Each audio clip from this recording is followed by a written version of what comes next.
Bonjour à tous, ça y est, je suis de retour avec une petite vidéo litho et aujourd'hui on va parler des pierres pour lutter contre l'auto-sabotage. Alors l'auto-sabotage, qu'est-ce que c'est? C'est quand on a cette faculté qui ne nous lâche pas, de remettre les choses à demain parce qu'on ne s'en sent pas capable, parce que on dit qu'on ne va pas y arriver, ou qu'on n'a pas les moyens, ou qu'on est... Voilà, tous ces petits mécanismes qui font que on va s'empêcher de faire des choses, on va s'empêcher d'être heureux, on va s'empêcher d'aimer, tout simplement parce que on a eu des expériences précédemment qui nous ont fait croire qu'on n'était pas capable, ou parce que, on va avoir, une éducation qui va nous restreindre, qui va nous dire qu'on n'est pas capable. Notre environnement aussi, hein, qui va nous dire: «Ah bah non, tu es pas capable», ou c'est pas légitime, et donc du coup, ça va nous mettre en tête des fausses croyances, des croyances limitantes qui vont faire qu'on ne se permettra pas de faire certaines choses. D'où l'auto-sabotage. Alors dans un premier temps, j'ai pensé à la pierre d'hématite, heu, que vous voyez ici. Alors moi je les ai qu'en bracelet, je les ai pas en pierre roulée. Alors c'est des pierres qui, sont d'apparence noire, mais en fait c'est une pierre rouge. Quand on la polit, hein, on voit bien que l'eau est rouge, c'est une pierre qui est rouge très, très foncée, mais c'est une pierre rouge. On a tendance à déconseiller aux gens qui sont un peu colériques, un peu tendus, on a tendance à leur déconseiller les pierres rouges. Mais celle-ci, je trouve, et là je parle d'expérience personnelle, après ça ne me concerne que moi, mais peut-être que ça peut être un petit peu plus généralisé. Je trouve que l'hématite agit de façon un peu plus douce que le grenat, par exemple, qui lui est très très vif, hein, très fort. L'hématite va agir de façon plus douce et ne va pas forcément stimuler ce côté un petit peu colérique qu'on peut avoir. Donc c'est pour ça que j'ai pensé à cette pierre-là, parce que bien que ce soit une pierre rouge, elle reste quand même assez pondérée.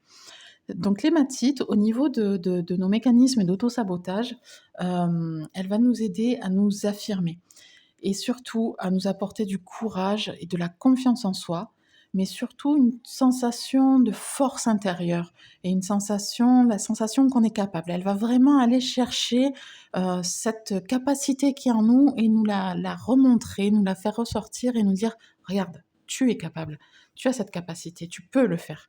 Et donc c'est pour ça qu'elle est intéressante dans l'auto-sabotage.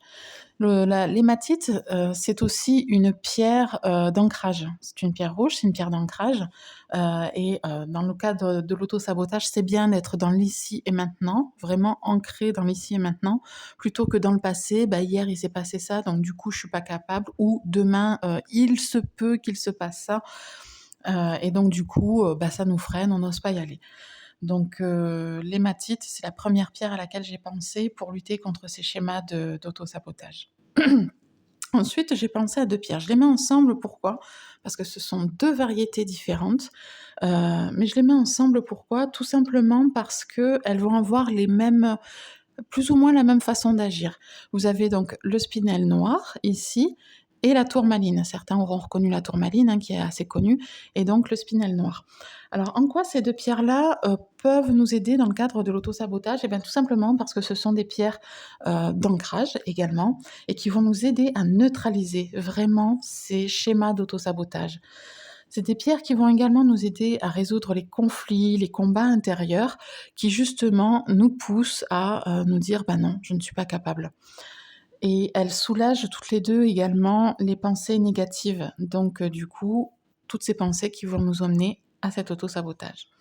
Donc c'est pour ça que je les ai mises toutes les 2, parce que je trouve qu'elles fonctionnent plutôt dans le même sens, voilà, donc je les ai mises ensemble. Donc le spinel noir et la tourmaline. Dans le même ordre d'idées, vous avez du coup le quartz tourmaliné. Pour les personnes qui auront des tendances peut-être un petit peu plus sombres, des personnes qui auront des tendances un petit peu plus, dépressives, un peu dans cet esprit-là, les pierres noires sont pas toujours recommandées parce que ce sont des pierres d'introspection qui vont nous emmener en nous-mêmes et qui risquent de nous faire nous renfermer encore plus. Donc du coup, vous avez là une alternative à la tourmaline qui est le quartz tourmaliné. Ça va permettre d'avoir les mêmes propriétés avec, le côté du quartz qui va adoucir tout ça. Alors celui-ci, on voit pas trop, les petits filaments de tourmaline, mais dans celui-là, on voit bien, hein, le tourmaline qui est pris dans le quartz. Heu, donc le quartz tourmaliné va nous aider, donc comme je vous disais, à l'ancrage, va soulager aussi tout ce qui est stress et tension qui peuvent faire que, on n'a pas le courage, on n'a pas la force, on ne trouve pas cette force et donc on n'agit pas, on ne se met pas en action. Et elle va apporter également confiance en soi. Elle va nous aider à surpasser les chocs, les blessures qui nous amènent justement à cet autosabotage et elle soulage le mental de tout ce qui est négativité ou confusion. Le quartz tourmaliné va avoir cette, propriété de pouvoir clarifier un petit peu le mental, de voir plus clair en nous et donc de pouvoir se rendre compte qu'on est capable. Et enfin, je vous mets un petit dernier, la petite, amétrine. Donc l'amétrine, c'est un mélange d'améthyste et de citrine. C'est une pierre qui est, qui va beaucoup avoir les propriétés de l'améthyste. Elle va calmer l'esprit, comme le quartz tourmaline, oui, c'est le quartz tourmaline, en apaisant les tensions et le stress. Et elle va aider aussi en cas d'état dépressif. Et donc en cas d'état dépressif, on a du mal à aller chercher cette force en nous et à se mettre en action. Et donc là, elle va nous aider justement dans ces cas d'état dépressif et donc nous aider à pouvoir nous mettre en action. C'est une pierre qui aide à trouver des solutions créatives, qui nous aide à réfléchir, à penser, à s'ouvrir aux possibilités qu'il peut y avoir. Et donc du coup, ça va nous permettre de trouver des solutions quand on se dit: «Je ne sais pas faire ça» ou «Je n'ai pas réussi». On va pouvoir trouver des solutions, à ces problèmes-là et des solutions créatives. Et c'est une pierre aussi qui favorise l'optimisme. Donc de ce fait, elle va nous aider à surmonter nos schémas d'autosabotage et de procrastination, car elle aide aussi à développer, un fort sentiment de son pouvoir et de son potentiel, un peu comme, l'hématite tout à l'heure.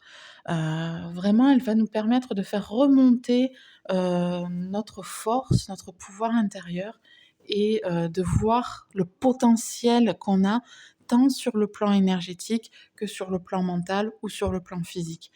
C'est une pierre qui va nous permettre, de vraiment se mettre de voir les choses un peu plus clairement, comme le quartz tourmaline et de remonter vraiment cette capacité qu'on peut avoir. Voilà.